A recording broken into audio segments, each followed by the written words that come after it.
今起きていることは恐怖に支配された生命の惨状と言える。事切れる前はホッとするのかもな。これで自由になったって。 Hello, everybody, and welcome back to another episode of Nerd Soup. I am Beau Oliver, soon to be joined by Aaron, the Nerd Soup Monkey, and we are back to continue our review of Attack on Titan, the series finale.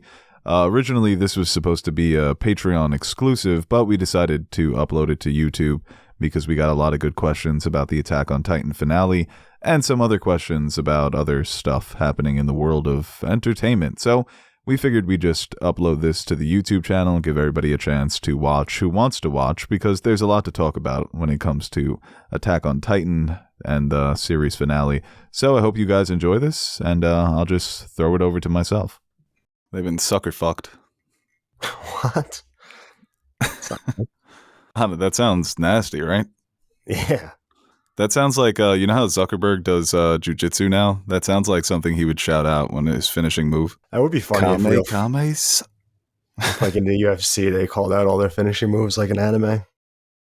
They should, dude. I mean, their moves have names, right? What was the famous Conor McGregor move that people thought he was going to pull on Floyd? Doesn't he have like an iconic move that would have been legal in boxing? No, I don't think so.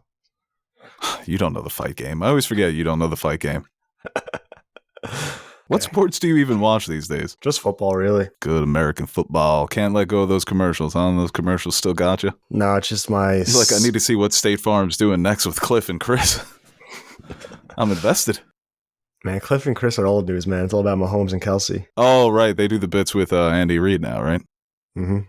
Dude, I have to say, big Travis Kelsey fan. The more I learn about this guy, the funnier he is. No, yeah, his old tweets are pretty funny. Him hyped about taking naps and going to IHOP.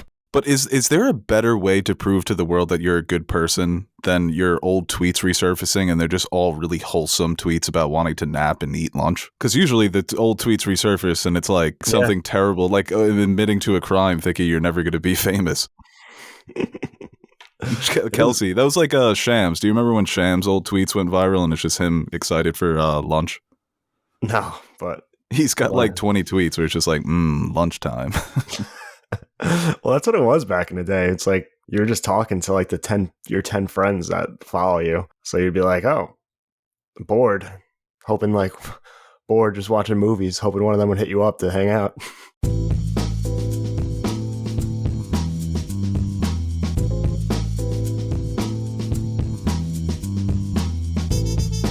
Hello, everybody, and welcome back to another episode of the Nerd Soup Fan Question Podcast. Good to be back answering some fan questions from our leftover reviews. So we're probably going to sprinkle in some reviews of movies that we've been watching for the Patreon pods, because I like the Patreon pods. You know, it's just a bit more laid back. Can post them on the social medias and be like, hey, you guys are missing out. We're answering questions. We're reviewing movies. So go pledge your dollar.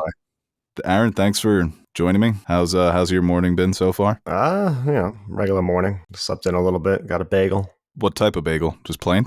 No, I go everything bagel with veggie cream cheese and bacon. Yeah. That's solid. You don't know about that. I'm about to put you on. Dude, I saw such a disturbing video of a pig farm and how they treat the pigs. Yeah, they're not nice. They keep them in these cages that are so closed in, and the pig is terrified. Yeah, my sister's into all that, so she would just send us videos of us when we were growing up to try to get us to stop eating meat. Well, I think I'm going to stop eating anything pig, but sorry to those chickens. So it's okay for the chicken, but not the pig? There's just something to the pig's emotional intelligence where I'm like, this thing is smarter than a dog. What are we doing here? What about the cow? Once again, how intelligent is the cow? No, I feel bad for the cow, too. I feel bad for the cow. All right, let's go to some fan questions. What the fuck are we talking about? We're going to continue answering the questions that we asked for our Attack on Titan series finale review. So it's been a long time coming, and I think most people were satisfied with what they got with the final episode, the final few chapters. So yeah, we're going to just continue asking these questions, and we'll also sprinkle in some questions that aren't Attack on Titan related, because there are some other things to talk about as well. This question here, we'll start with the non-Attack on Titan. From Michaela. She asks if we're Marvel fans, and she would love a review of Loki Season 2. Well, Michaela, yes, indeed we are Marvel fans, some would say to a fault. I haven't seen Loki Season 2. I don't have any plans to watch it. I don't know if you finished it, Aaron. No. I watched the first 2 episodes. I don't remember them, so I got to rewatch them when I do go back. I hear it's good, but I mean, there's just no urgency anymore for me to watch these things. Like even with the Marvels, like I don't know, maybe I'll see it when I see it, or just wait for Disney Plus. I was going to go see the Marvels last week, opening weekend, and then it just sort of fell through. I had a family obligation. But yeah, I'm not someone, I even said reacting to the last couple of trailers, I thought it looked good. Obviously, the reviews weren't great, but yeah, see it when you see it type of deal. I was excited for the new Hunger Games this weekend, and then the reviews started to become a bit more negative. It's a long movie too, dude. It's like 2 hours and 40 minutes. Yeah, I mean, look at the box office numbers. The lowest MCU opening. Oh yeah, the Marvels, right? It's time to panic. If you're Feige and the folks at Marvel, wouldn't you say? That's a bad opening for a $300 million movie. And the way they've handled the Kang thing, where it's like now they're just kind of letting it play out. They're going to pivot and now change Kang, but it's like, I don't know.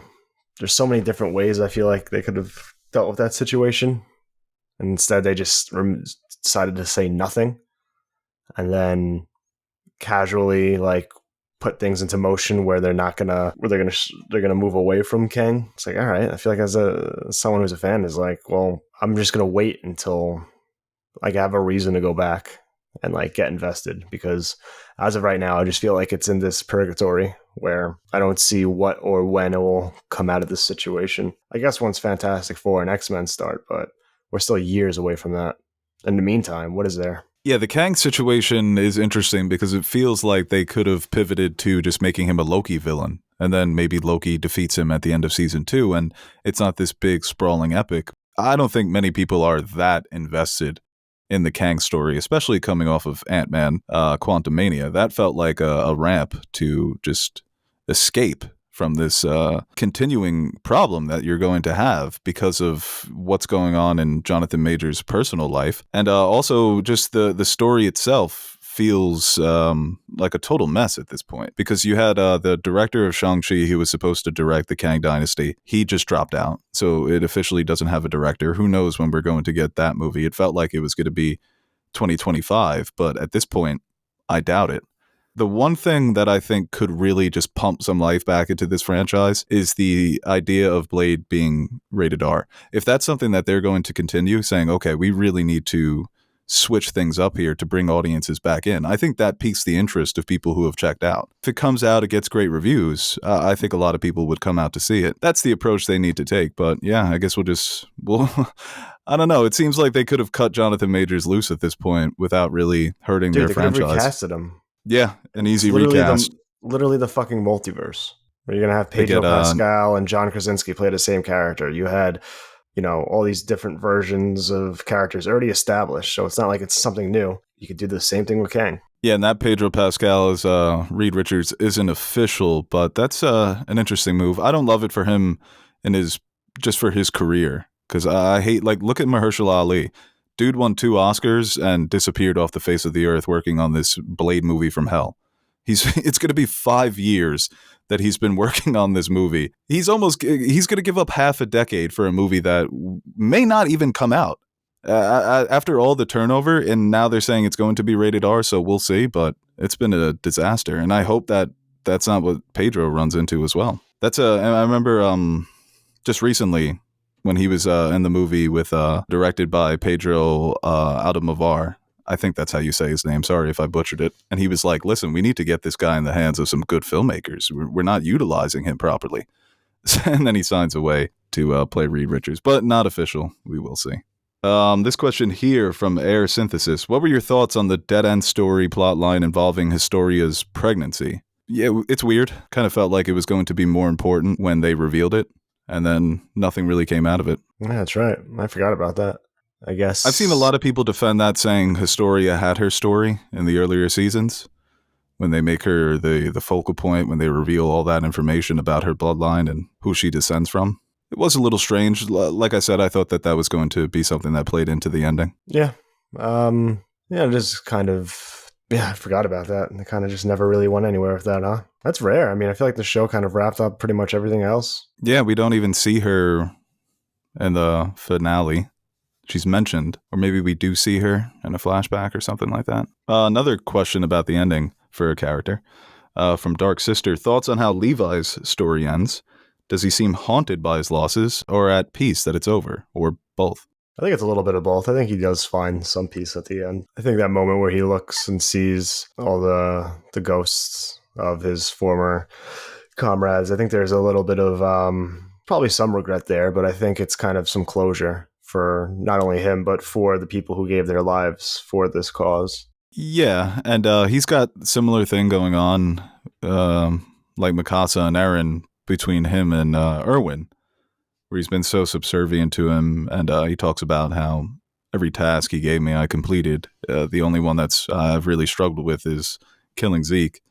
But yeah, I think the person who asked the question, Dark Sister, kind of hit it on the head. There's a little bit of both there. I think he's reckoning with the fact that he's given his entire life to this cause, and it's always easier to fight. It's like what they talk about in Andor when he says, I'm fighting for a sunset I'm never going to see. And I think that's something that he sort of realizes in the end, that there was never this happy ending that we were all fighting towards. We envisioned this world of freedom, but what we found is that the world is just so much more complicated than we ever could have realized. So yeah, I think there's just a lot of emotion, a lot of pain, a lot of trauma, but there is some, I think, pride in the way that he's carried out his duties as a member of the Scouts. And I think that, yeah, when he sees all the ghosts of his former comrades, that is a way of them saying, job well done, Levi.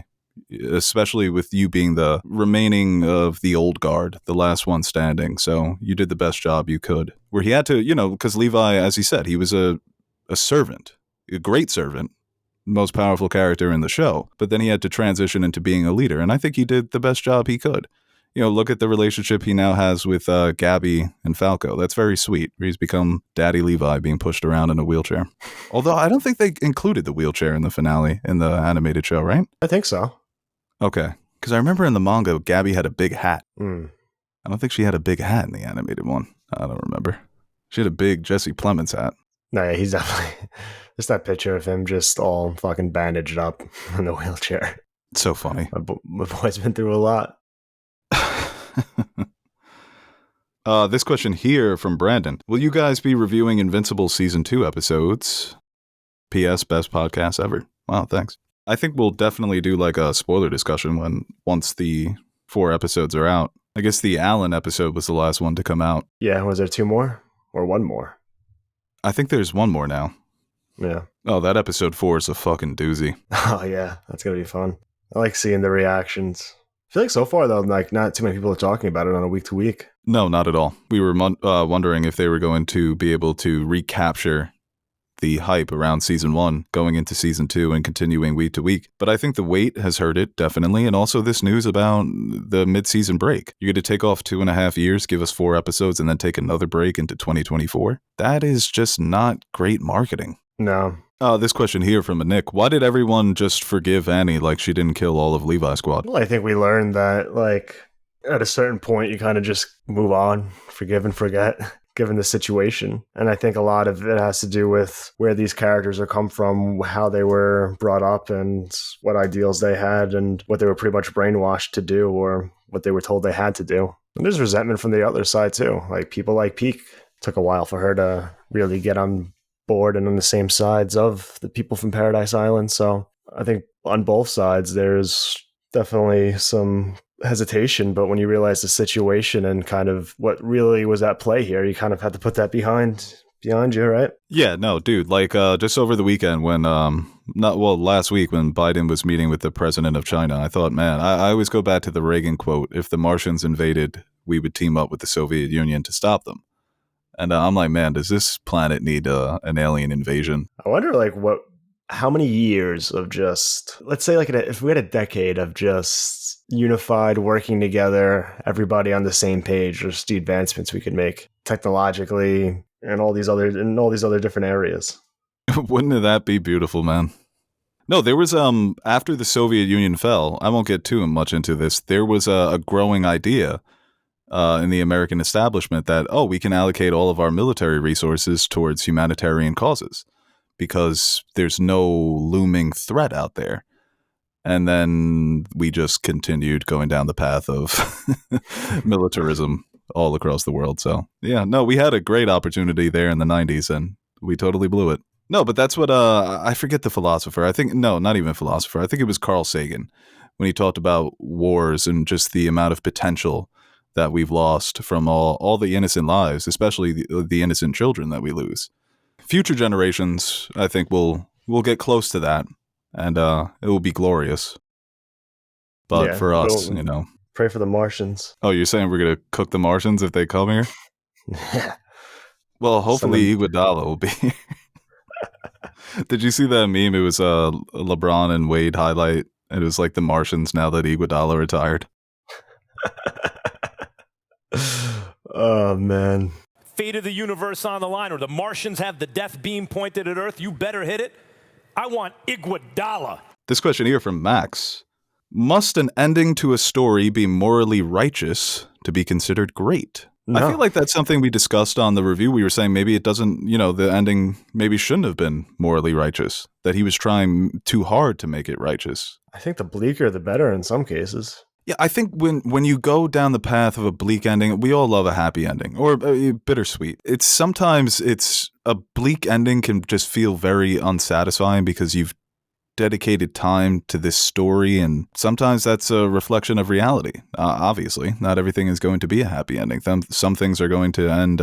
It's going to be devastating. I was going to say, it almost feels like it's almost easier in a movie to do that, because I think there is something to 2.5 hour investment to like a 6-7 year investment. Right. Especially when it's you've put in so much time, like you said, over the years. But it's definitely an interesting question, just because of the way the last few chapters leading up to the finale of Attack on Titan had been going. That, yeah, you were going to get this hero moment, but you weren't necessarily sure if it was going to succeed if you haven't read the manga. And I think there's a section of the audience that wanted things to just end as bleak as possible. And for some people, this was already too bleak. So it's interesting. People will continue to have those discussions moving forward. Well, I think it's all in what you're, like in the case of this show, when you get to the end, after all this crazy stuff has happened, and to try to make it a happy ending or satisfying in that regard, it's almost just such a turn, because also you think to yourself, like, there's no way, how can you make this happy when you try to force it? They're not saying that's what they did in this case, but if they were trying to force it to make it wholly good, right, then that would just be such a complete 180 whiplash where it just changes on a dime and could feel forced and not flow well with the story or with what's came before it. Yeah. This question here from Jack. Do you think any other anime can reach the heights of Attack on Titan? This seems to be a series that cuts through the mainstream. I was having a conversation with a friend the other day, and I was like, yo, I think One Piece is king at the very moment. And obviously, it's been around for a long, long time, and there's been millions of fans begging more people to watch it. But I think what really, really helped it was that, or just took it over the top because it was just already on such a tear, was the live action Netflix show. Because now people like my mom she knows who Luffy is, which is crazy. So I think something like that really does help it. Yeah, I think One Piece is king right now. When you talk about cutting through the mainstream, and that's just growing, because there's just so many people out there who still haven't seen it, but now they know what it is. It's sort of reaching those heights of Pokemon, Dragon Ball Z, of just being household name.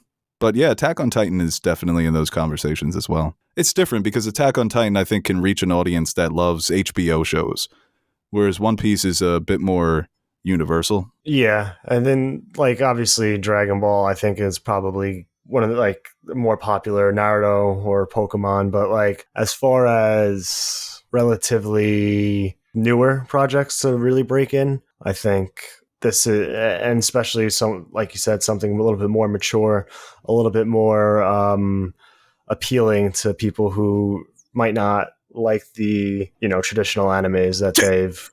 What was that? That was my anime. I was shocked. So you're like holding back a sneeze or like got stabbed. As a character just said something embarrassing about me. Yeah.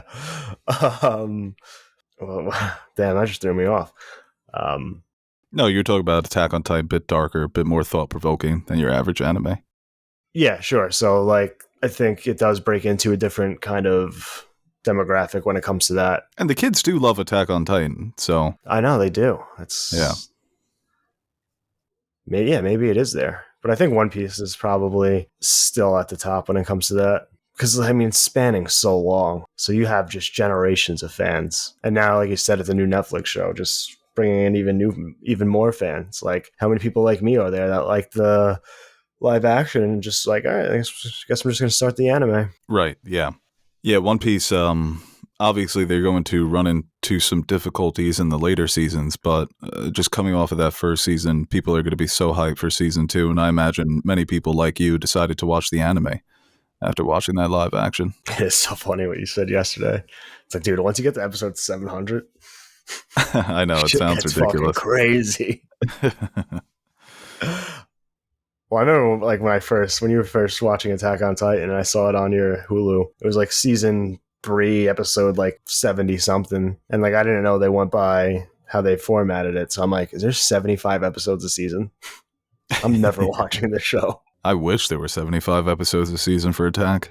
This question here from Kevin. What is the most fair criticism overall for the story of Attack on Titan? And what is the most unfair criticism?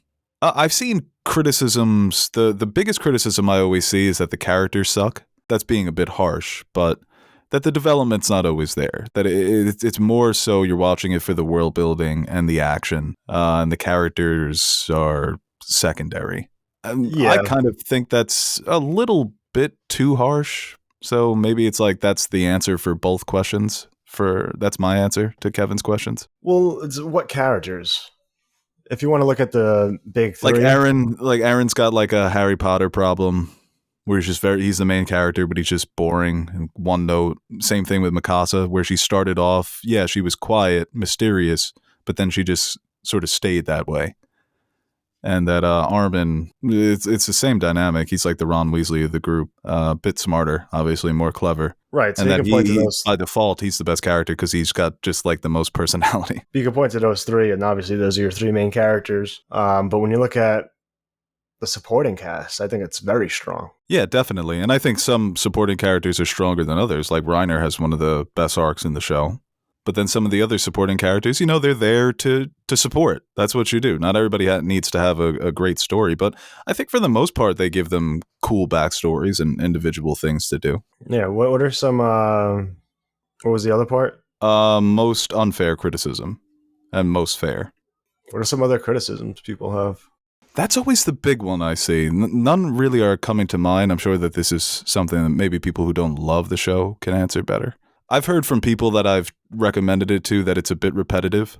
I think that's unfair too. I mean, I love this show. My biggest criticism is just it's mostly focused on the ending, and I don't think that's unfair. And I don't think it ruins it for me whatsoever, but I've got way more problems with that final chapter than I do anything else in the series.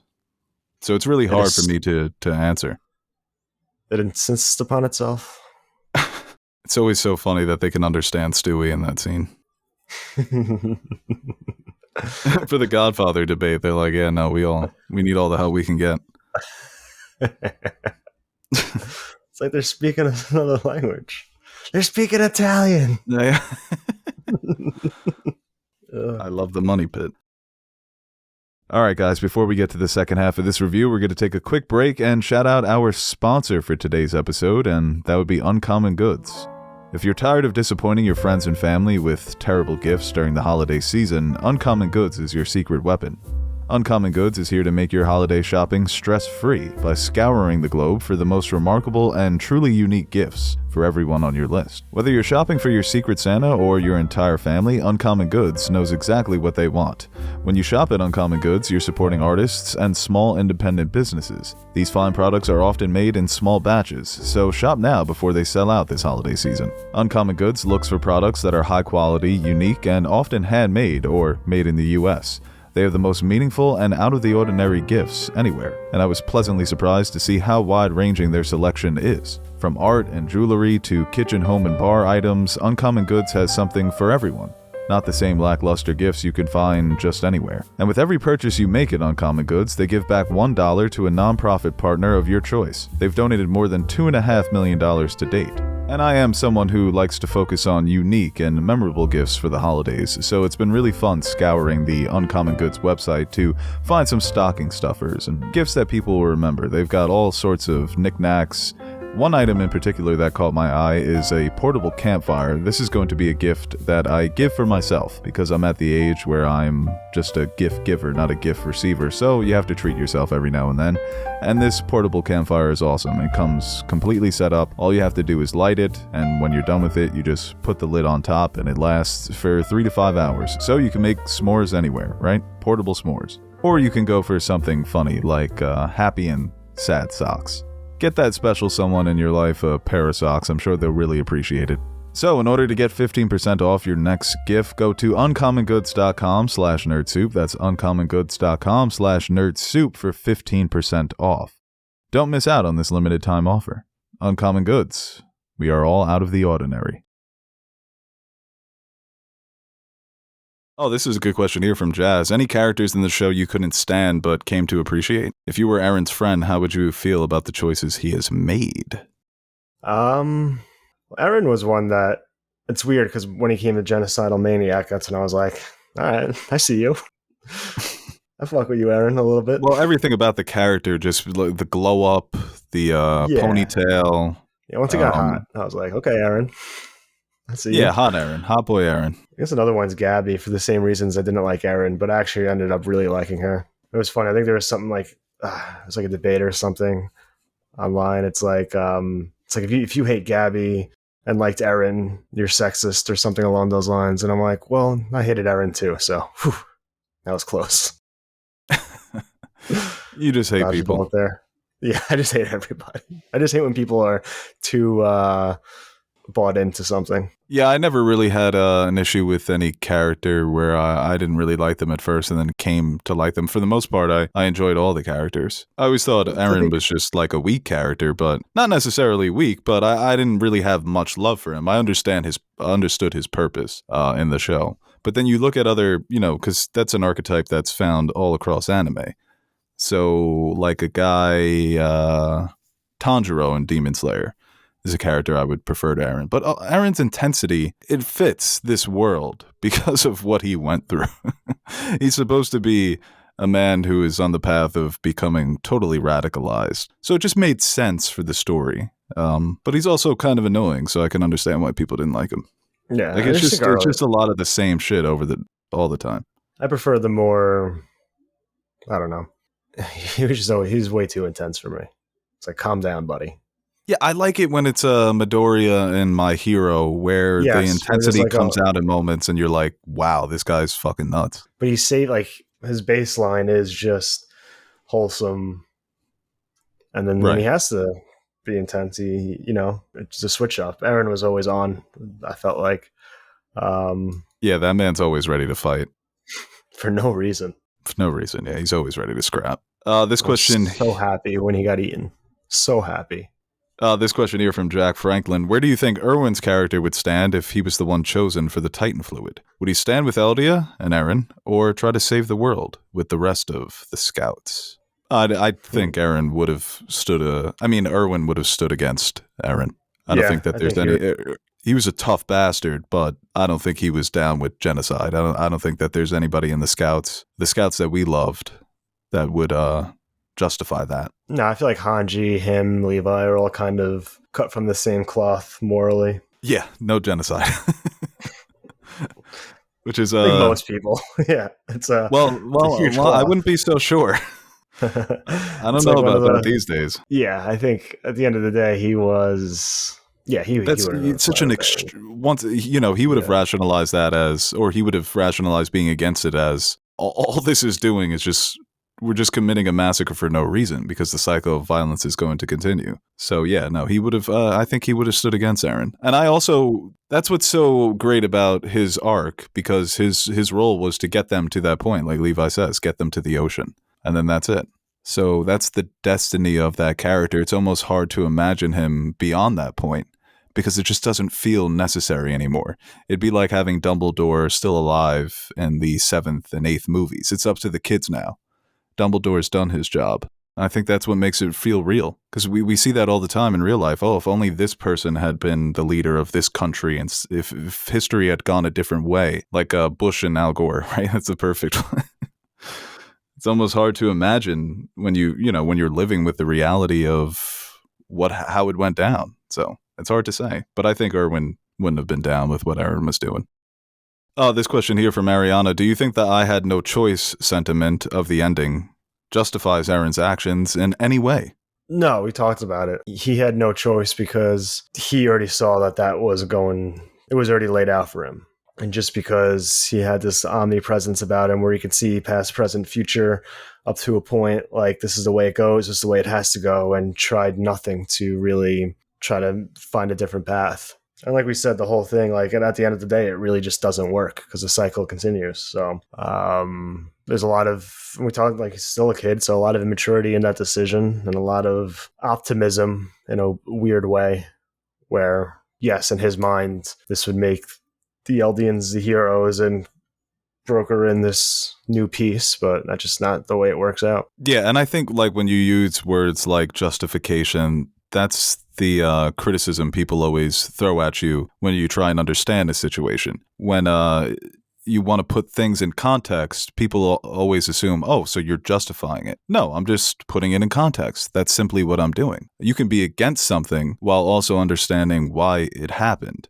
So I think when people talk about what Eren did, and they say, that's sort of the point of the series, is that if you keep punching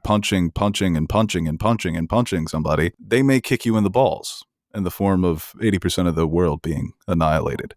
Obviously, it's a very extreme example, but that's been the point of the writing. That's been the point of the story. And I don't think that Isayama supports killing 80% of the world. But the idea is to provide context for how conflicts can get to these points of what seems to be absolute destruction, or almost to that point of absolute destruction. And I think in the real world, we've gone up to the brink many times, especially during the Cold War, where the dumbasses in the Kremlin and Washington were just itching or just always panicking over what the other side did and ready to launch a goddamn nuclear weapon. Like, we talk about the Cuban Missile Crisis. Like Kennedy was just so smart the way he maneuvered it. It was like, yo, you could have just made a call to the Kremlin and be like, we'll take our nukes out of Turkey, you take your nukes out of Cuba, instead of having to almost butt heads and get to that point. But I think like I said, when you try to provide context to a situation, providing context to the Cuban Missile Crisis, oh, so you support the Russians? Well, the flaw in his perspective is also that it's one-sided. He's only thinking about what people outside of Paradise Island how they would perceive the Eldians. And it's like, not for a second did he think about how the Eldians would react. And we see with the Jaegerists kind of staying in power, a lot of them in Paradise Island. Yeah, just because Eren took out 80% of the population, like, they're still not cool with what happened. And they're going to be standoffish. So it's maybe the Marlians might be like, hey, maybe the Eldians aren't so bad. But the Eldians are still like, well, fuck you guys. We don't forget everything that happened to us. Yeah, that's a good point. Eren is only seeing it from his side. And that's part of the context as well. And I think that's, goes back to Erwin, why he would never support that. Because Erwin's he would have been able to see it from both sides at that point. Yeah, he basically installed a military state of extremists while the whole time he had ulterior motives, but never let his fucking ring of psychopaths know his ulterior motives. So maybe he was doing it for the right way, but failed to enlighten his followers on what the real point of this all is. So they were just going to run with all the crazy shit that he was promoting. So maybe next time do that. It's like you said with the fake history. Like, it's like if Hitler didn't attack Russia in winter. You shouldn't have done that. It's like, go back. The next time Eren does all this, we'll give him some pointers to see if he can succeed more. It's crazy. No matter how many times leaders fail to take over Russia, people just still try I it. always forget about the winter, man. Those are always the funniest things too. Like when you see, it's like, I think I saw it like a couple weeks ago. It's like, if Hitler did these things, he would have won. It's like, did you want that? Aren't we supposed to be happy that he didn't do these things? I know people are obsessed with the alternate history of Hitler winning, and makes me look at them funny. Well, the show is actually pretty good. Man in the High Castle. Well, it was good for a few seasons, but this question here from Luis: Eren was mainly absent from the finale, with the heroes being the primary focus. Was this the right call? Yes, it was, because I think leading up until this finale, we had gotten enough of Eren. Not saying that it was too much, but we totally know what he's about, what he's doing, and now it's time to stop him. So I think he got an appropriate amount of screen time. I still think it's just the way the story was told. Maybe you can criticize it there. The epilogue, the way that those last 20 minutes or so just feels like a exposition dump. We need to explain this to the audience because people are going to still be very, very confused, and also try and redeem Eren. So it was, I guess maybe in a way that could have been written differently, but it's one of those things that was already written in stone and they just had to adapt it. Yeah, I don't think we needed really to, it's like once everything is happening and, they're closing in, like once everything kicks off and they're kind of really closing in into those last moments, like, what really is more for Eren to do besides kind of get what we got with the exposition dump at the end. But in those moments, it's like, yeah, this is all the buildup comes to this moment. And there's really no one for Eren to really interact with. And like, I think we already got all of what we needed from Eren up until that point. Like, yeah, we know there's agree. no convincing him otherwise. We know Armin can't reach it. We know Mikasa's not going to convince him of anything. So at that point, you're kind of just beating a dead horse when it comes to having any other moments with Eren to try to shift him one way or the other one last time. This question here from Ben: were you guys satisfied with the explanation behind Titans and the walls? Oh yeah, more than satisfied. I guess, just going back to the origin of the Titans, all the stuff with Ymir and King Fritz, the creature and the ocean, something mystical and powerful about the ocean. So I do like that explanation as to the origin of the Titan power, because it still keeps it, because it's like the Big Bang. Well, what came before the Big Bang? What came before that weird creature thing that gave everybody these superpowers? And I think it was very satisfying, like when you saw the Titan in the wall during Midnight Sun, during that battle. And that's basically guaranteeing that eventually those Titans are going to break out of that wall. So all the world building, the explanations for me was very satisfying for the most part. Yeah, I think it worked out really well. And I think it's not really a criticism, but I think at times it did get a little confusing and you kind of forget what's what or what kind of happened to get to this point. But other than that, like once you kind of read up on some things or kind of rewatch some things and you're caught up, then yeah, I think it actually does paint a really complete and interesting picture. Because there were times, like especially with some of the weights, where you kind of like, wait, why is this the way it is? Like, how did we get here? But I don't think that's really a criticism. It's just if it's there and laid out for you, then there's nothing really much more they can do, right? Yeah, I don't think there was really nothing like, there wasn't like pieces missing or anything, any leaps in logic or explanations. It's just sometimes, especially I think with reading, sometimes it's hard to, when you're trying to read the subtitles and focus on so many different things at once, you can miss something. But that's, I guess, more on the viewer. Question here from Aiden: why did Eren have to kill 80% of the population? I think 5% would suffice. Interesting question, because going back to where Erwin would have fell when it comes to Eren's plan, I think that there could have been an option, maybe Erwin convincing him, because I think that was initially the plan, right? Give the world a taste of the rumbling as a sort of deterrence. If you don't stop fucking with us, we're going to unleash this on the world type of thing. Maybe they go that route. Like, hey, like I said, give you a taste. Which is as hard. It's almost like the ending of World War II. That bombing Japan wasn't so much as wanting to defeat the Japanese, but showing the Soviets, we have this weapon now. You guys need to stay in check. So that could have been an interesting route to go. But the extremity of it is the point. It was never going to be 5%. It was always going to be 80. Yeah, I think even with that, it's like, You want to see the rumbling, man. They teased it so much. As horrifying as it is, you can't tease that and have it not get out of hand. Well, also at a certain point, it's like 5%, like just to show you what we have as a deterrent. That kind of makes you. I think that's something where like the outside world would have more urgency and more justification for everything they've done, and kind of try to ramp that up more to stop the Paradise Island completely this time. Even though they can't, but like I think that would just fuel more fire to like the Marleyans and stuff like that. Like 80% is something where it's like yeah, there's nothing we can do. All right, we'll take a few more questions here because a lot of them are just sort of repeating, and we've answered a lot of them at this point. Oh, this fun question here from I can't pronounce the name. Which Titan power are you guys taking? Eren seems like a jaw guy. I don't know what that means, but I kind of agree with it. You do kind of seem like a jaw guy. I don't like that. I would definitely be the cart Titan, just based on my personality, because that was always my my big thing, stamina. I could just run forever. Yeah, but then you're stuck giving people rides. No, yeah, I would have everybody on my back. But if I have to give a ride to give a ride to Mikasa, I don't mind. Where you want to go, girl? You want to go visit Eren's head? I'll give you a ride. I think the Armor Titan is probably the coolest. Yeah, he's a beast. When they were like, oh, he'll be able to withstand the Colossal Titan explosion. I think the Attack Titan is pretty dope too. Attack Titan's cool. Like the first initial Eren version. Yeah, yeah. He just got like increasingly uglier though. Yes, he did. He was... it just made him scarier, right? There's nothing scarier than a big, ugly beast. Yeah, either that one or the Armored Titan.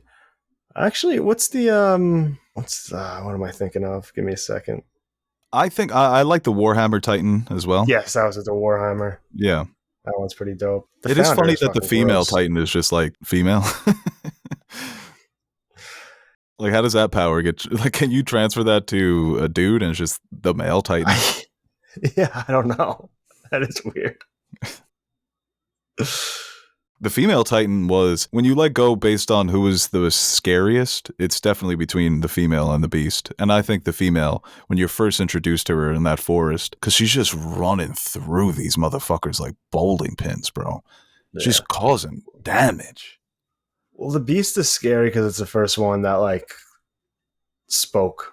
Yeah, when he spoke, everybody's like, "What the fuck?" You're like, "Oh, they have like they know what's going on." That's even scarier.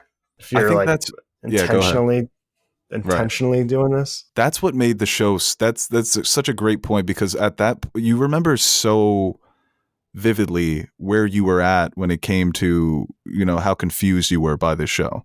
So that was just such a crazy revelation when he does speak. And like you said, you're like, oh, these aren't just mindless monsters. They're sentient. And it was creepy because he just looked so much different. Like, why is he a giant monkey? Is he the king? Is he like the Titan Monkey King? They all descend from him. The show was just so brilliant in that regard. Just whenever it gave you a new piece of information, you were like, wow. I think obviously you could see some things coming, but some things you didn't. And a lot of the confirmations for maybe things that you knew were around the corner were still just very satisfying. And then there was a lot of things that you weren't expecting that happened. It was just, and like I said, it's just so vivid where none of it really blends together. You just remember how you felt in those early moments. Like season 1, I'm like, yo, what is this? What are these monsters? This shit is disgusting. This is horrifying. I'm looking at IMDb. The finale got an 8.7 out of 10. Wow, that's low. Not really. Well, when you look at some of their highest rated episodes, they're in the high 9s. Midnight Sun was a 9.9 for the longest time. I think it's at 9.8 now. No, the top rated's Hero, 9.8. Yeah, I mean, it's not terrible, but it just goes to show that I think a lot of the criticisms manga readers have, some viewers of the show are having as well. Not the overwhelming majority of the audience, but it's definitely there. It's definitely present. Yeah, they have 6 episodes at a 9.8, and then 10 of a 9.7. So yeah, the finale is like, when it comes to their best episodes, not even probably in the top 50. All right, we'll end this question here. We'll end this pod with this question here from Jordan. We've talked about where it ranks, but I guess we'll just make it definitive. Jordan asks simply, is it top 5? So we'll keep it for animes. For me personally, is it in my top 5? I would say as of right now, it's not. But it's very close. And it could be. It could be by the end of the day, just based on how I rank them. Top 5? Yeah, for me it is, but like... Well, it's rounding out the 5 that you've seen. Yeah. Yeah. Like in order to complete a top 10, I include like the 2 episodes of Jujutsu Kaisen, live action One Piece. Like I'm making some stretches to make a top 10. You know, it may be 5 because it's definitely Neon Genesis, Cowboy Bebop, Full Metal Alchemist Brotherhood. Those are undoubtedly in my top. And then, yeah, I think maybe because then you have to factor in like Hunter x Hunter, and I think that would be in my top 5 as well. And then Vinland Saga and Attack on Titan. Obviously, Vinland Saga hasn't wrapped up, but I guess for now I'll put Attack on Titan at 5. Yeah, I think I enjoy My Hero Academia more, just from the point of like, I just have more fun watching it. Like, kind of like Parks and Rec, if we want to make a comp to live action. Like, Parks and Rec isn't my favorite show of all. Like, it's not like the best show I ever watched, but it's probably like one of my favorites, just in terms of just I like to watch it and have fun and relax a little. And I think there are moments where it's actually really fucking good. But no, I put the first 4 seasons of My Hero up against anything. Yeah, so I think there's the recent seasons for me have been a bit underwhelming, but still, like I said, for the most part, it's great fun. And I think My Hero became so popular that there's been a lot of pushback now, which is natural. It's like I've always said, it's like the MCU of anime. But the first 4 seasons to me are great. Like I said, I put it up against a lot of shows. But I think like Attack on Titan, quality-wise, is a better just show. Yeah, and like I said, it's tough to compare these. When you go top 5 anime, it's just putting everybody in one umbrella, and you run into some problems because it's hard to compare like something like Spy Family. Like, what's better, Spy Family or Attack on Titan? It's ridiculous. Yeah, it's one of the only. It's even hard to call it a genre because it's not. It's more of a medium, and the genres are like with every other medium within like movies. It's like, oh, what's your favorite genre? Oh, movies. Like, no, it's not. Right. Because there's genres within those movies. So yeah, it's like comparing sports movies with gangster movies or shit like that. It's like, yeah, you can on a macro level, but when you really dig into it, it's really hard to compare and contrast. I mean, yeah, it's almost unfair at times. Yeah, no, it's like saying what's a better movie, Saving Private Ryan or The Big Lebowski? Nobody would ever have that debate. It's just so ridiculous. That's something that you would see in like a Teddy tournament. Did you catch up with Vinland Saga? No, I haven't. But everything I've heard about season 2 makes me think I'm going to like it, that it's very slow and that it's mostly about farming. Yeah. Awesome. Yeah, but people will message me and be like, Beau, you told me to watch Vinland Saga. Love season 1. Season 2 sucks. I'm like, oh, what's wrong with it? Like, oh, it's like a farming sim. And I'm like, wow, I need to watch season 2. Sounds like something right on my alley. Oh, it's awesome. I love both of them. Because the first season is just so great for just being this action packed, but like there's a lot of fucking story there and a lot of things you can dive deep into. But season 2 is just this Bob Ross type. It's actually not all peaceful. There actually are some things like dark moments, but it's very it's not as action packed, and there's like lots of reflection and time to think while you're watching. And I guess for some people that switch up from season 1 to season 2 is a little jarring, but I think it's awesome. There are moments where they're just working, they're just farming, and you're just like, hell yeah, get that harvest. All right, that does it for our Attack on Titan fan question podcast. Thank you for everybody who listened, for everybody who pledged.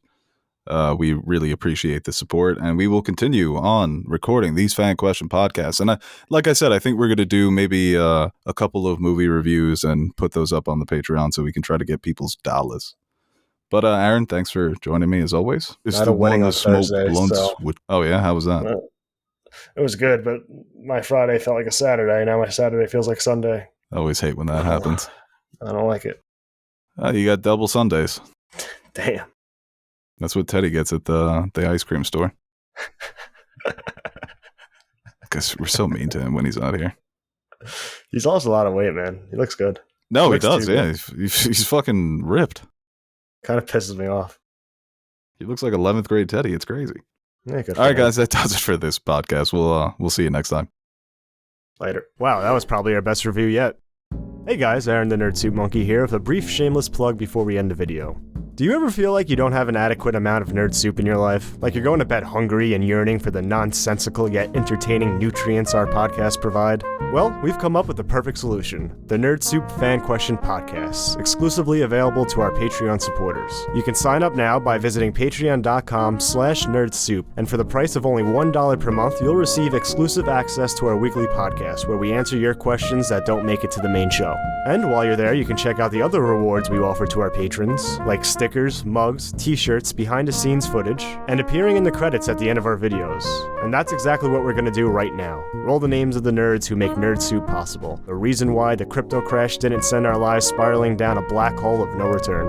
Alright, I'll stop talking so you can listen to this jazzy-ass music while checking if Beau spelt your name wrong in the credits.